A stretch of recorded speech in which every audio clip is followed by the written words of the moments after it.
आप देख रहे हैं अमेज नाउ।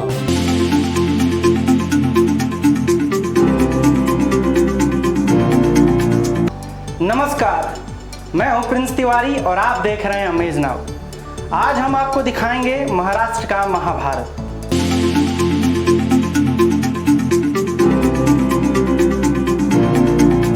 पूर्वांचल में क्वालिटी एजुकेशन और एक्सीलेंट प्लेसमेंट के लिए अनेक राष्ट्रीय एवं अंतर्राष्ट्रीय पुरस्कारों से सम्मानित KIPM गीटा Gorakhpur admissions open for BTech, B Pharma, M Pharma, MBA and Polytechnic.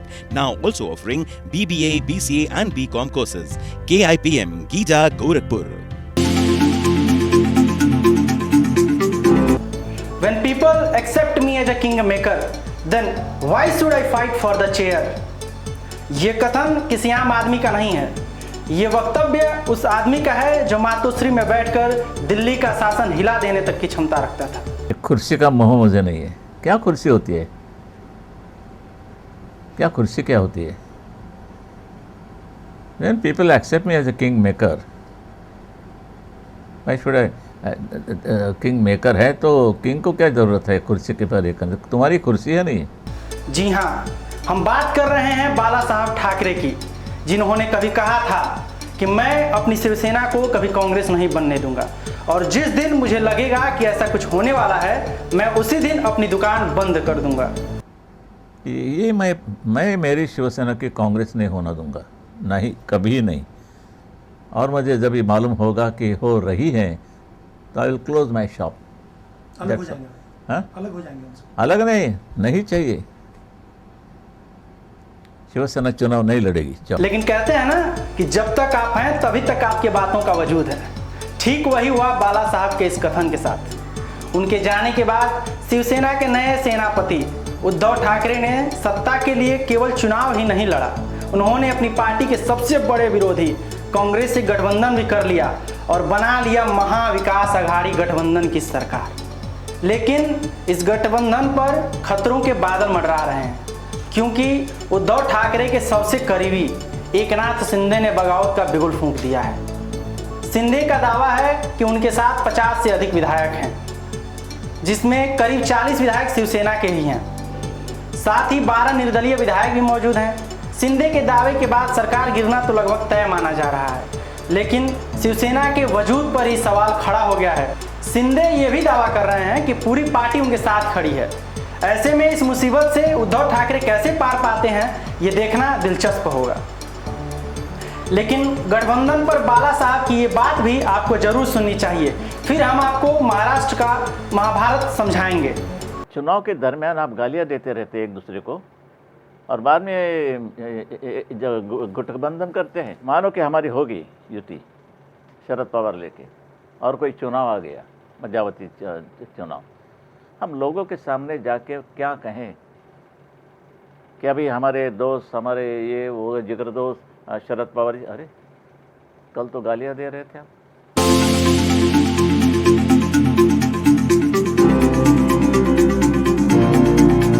Maharashtra के महाभारत में आंकड़ों का खेल काफी महत्व रखता है। जिसके पास सही आंकड़ा होगा सरकार उसकी ही बनेगी। आइए आपको समझाते हैं इन आंकड़ों और विकल्पों के बारे में। आइए सबसे पहले सरकार का गणित समझें। तो राज्य की विधानसभा में 288 सीटें हैं। बीजेपी के पास सबसे ज़्यादा 106 विधायक हैं, लेकिन शिवसेना ने अपने 55 विधायकों के साथ एनसीपी के 52 विधायक और कांग्रेस के 44 विधायकों के समर्थन से सरकार बनाई है।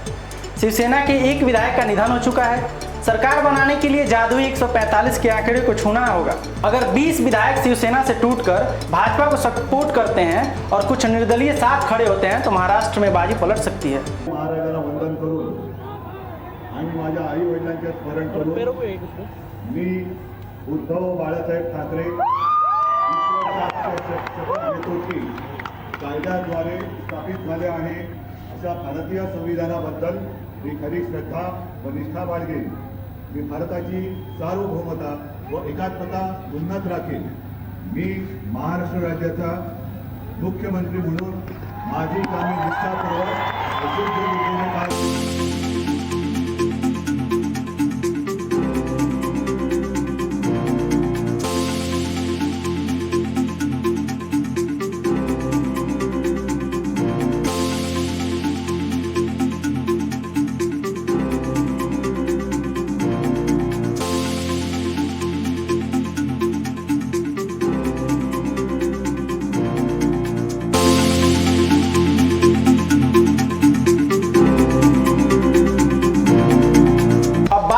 विकल्पों की कर लेते हैं। तो सबसे पहले विकल्प ये है कि राज्यपाल उद्धव ठाकरे को कहेंगे कि आप हाउस में आएं और बहुमत साबित करें। दरअसल बहुमत जो है वो विधानसभा में ही सिद्ध किया जाता है।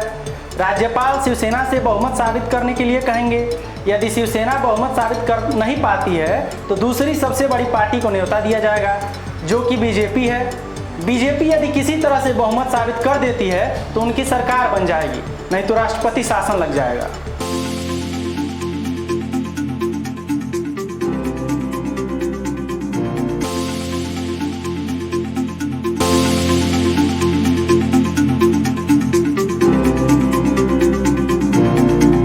दूसरा विकल्प यह है कि उद्धव ठाकरे इस्तीफा दे दें, जो कि वो कर सकते हैं, और कैबिनेट बुलाकर विधानसभा को भंग करने की सिफारिश कर सकते हैं, लेकिन वो बहुमत में नहीं है जैसा कि लग रहा है।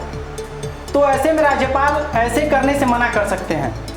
यहाँ फिर किसी दूसरे बड़े दल को सरकार बनाने का मौका दिया जाएगा और फिर एक बार बीजेपी को ही बुलाया जाएगा।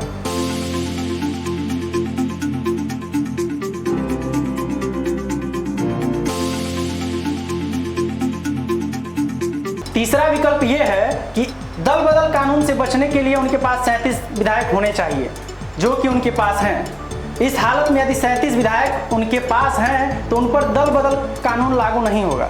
2/3 से कम विधायक यदि उनके पास होते हैं तो उन विधायकों की सदस्यता भी चली जाएगी, और ऐसे हालात में यदि 37 विधायक हटा दें तो फिर विधानसभा का नंबर जो है वो घटकर 252 हो जाएगा।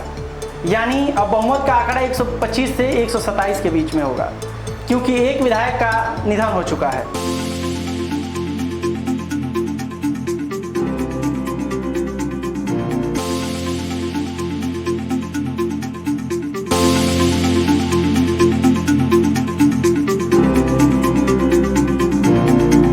शिवसेना प्रमुख उद्धव ठाकरे के करीबी रहे एकनाथ शिंदे की बगावत ने महाविकास अघाड़ी गठबंधन सरकार के भाग्य पर सवालिया निशान खड़ा कर दिया है। इस संकट के लिए शिवसेना नेता भले ही बीजेपी को जिम्मेदार ठहरा रहे हों, लेकिन बीजेपी चुप है। बीजेपी खुलकर सामने आने के बजाय वेट एंड वॉच मोड में है। बीजेपी साल 2019 में एनसीपी नेता अजीत पवार के साथ जल्दबाजी में सरकार बनाकर गच्चा खा चुकी है, जिसके चलते इस बार वह किसी तरह की कोई जल्दबाजी नहीं दिखा रही है। वहीं सोशल मीडिया पर चर्चाएं जोरों पर हैं कि जिन्हें हनुमान चालीसा से दिक्कत था वो गरुड़ पुराण सुनने को तैयार हो जाएं। खैर, अब इंतजार है उस दिन का जब राज्यपाल महाविकास अघाड़ी गठबंधन को सदन में बहुमत साबित करने का न्योता देंगे, और यहीं से शुरू होगा श और मात का खेल। जो भी हो, खेल बड़ा दिलचस्प होगा। इसीलिए हमें दीजिए इजाजत और देखते रहिए अमेज नाउ।